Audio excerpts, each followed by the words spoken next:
whether it's an architect, a graphic designer making a book, that has to perform a function, it has to deliver information, it has to do a task, but also, you get excited about the ones that are beautiful, that have clever ideas, that are printed on rare materials, and the same with bikes.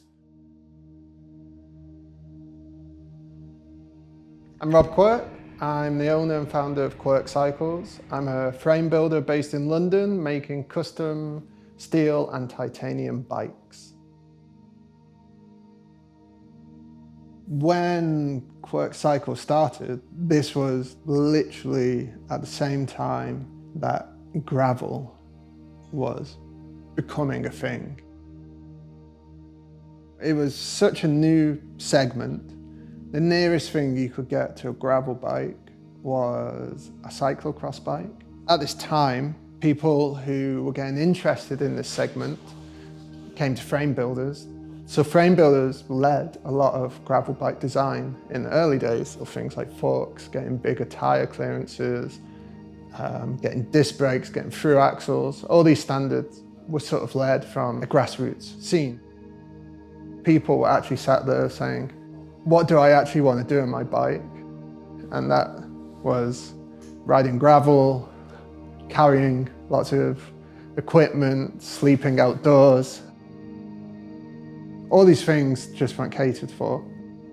So a lot of that sort of scene led sort of early designs. I also started ultra racing, which now has a very intimate connection with bike packing. So every time I signed up and took part in an ultra race, I designed a bike that would be well equipped to deal with the conditions of that. So Transcontinental's first runner designed my endurance road bike. Frame building is old. The double diamond bicycle frame is a hundreds of years old design. Steel tube construction is a very old process. And because of that, people see steel as a traditional material. That's old school. Whereas now we are literally producing cutting edge frames that perform and ride and look like the modern frames you'll be getting from anywhere else, but better because you know who's made it. You meet the builder, you're supporting local industry, and you're supporting innovation and design. And it has a history. And when you work with steel, you're directly part of that history that stretches back. Working with the flame, melting silver around stainless steel bosses and watching the silver flow when it gets up to temperature. There's something alchemic and magical about that. So there is this lineage that I feel part of when I'm building in steel.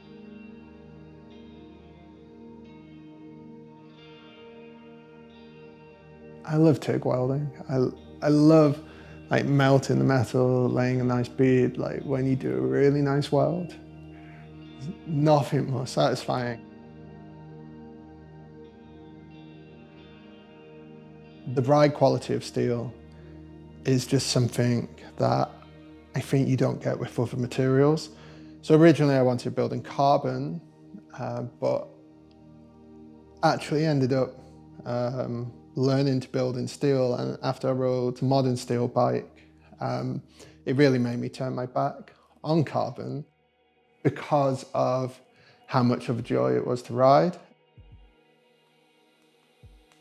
I think the reason why a lot of frame builders use 3D printing now is it was a way of making something that's unique, making something that's modern, making something that has the aesthetics that we want to see in a frame, and also improving build processes, the ride quality of the frame, the strength, all these sort of things.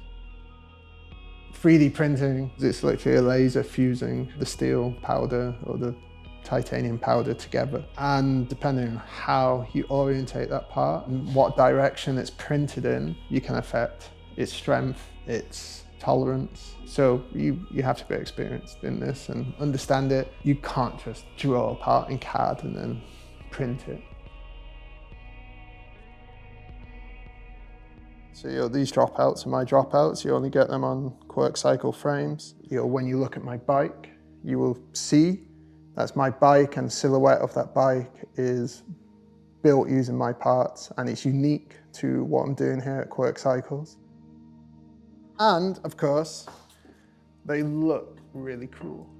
So, and when you're getting a custom bike, aesthetics is as important as any other factor you might consider when going through this process. So it's totally legit to say, I want that because it looks cool. When I built my first bike and I rode it, then I realized something clicked, and it was that moment of realization where it's like, this is what it's about. This is how it should feel. And essentially I've been wanting to create that moment for all my customers. London has been instrumental in how the brand has evolved and developed over the past 10 years. And because of this, we want to stay true to our roots, and we want to tap into the heritage. So every frame will be stamped with a maker's mark, saying, made in Hackney, London. We're going to be refining what we offer and distilling our range down to 3 core models, while keeping the same level of technical sophistication people expect. I've always believed what I'm doing is different, is worthwhile, is high-end and sophisticated, and I'd like more people to have a chance to encounter that, to own it, to ride it, because that's what it's all about. It's just all about hearing those people come back to you and being like, this is the best thing I've ever ridden.